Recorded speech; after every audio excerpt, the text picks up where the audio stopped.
til at fortælle en historie. Og så heldig var jeg i Frankrig for et par år siden. Det skulle være en kærlighedshistorie. Vi er 3 kvinder i vores bedste alder. Og for os er noget af det største i livet, det er at give kærlighed og modtage kærlighed.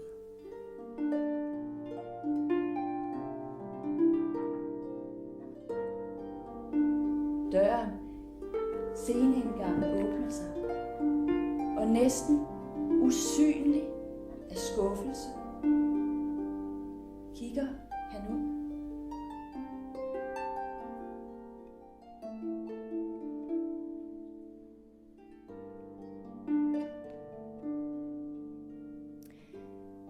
For et halvt års tid siden så fandt vi sammen med et ønske om at skabe en forestilling, som mærker ind i kærligheden.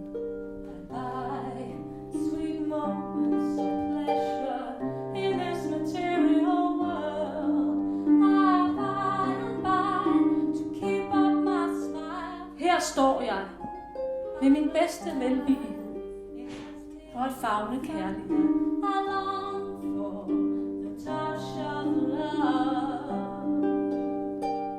Den forestilling, som vi har skabt, skal ud på turné rundt i landet. Og de steder, hvor den vil passe rigtig godt ind, det er hos teaterforeninger, rundt på scenerne på landet. Det kunne også være et aftenarrangement på biblioteket med stearinlys.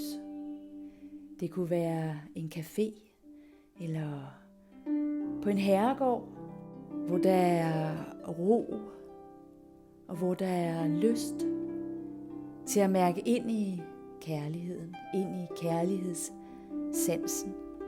Den monotone trommen mod ruderne vækker cellerne af deres dvale. Og legende lidt slippes hukommelsen fri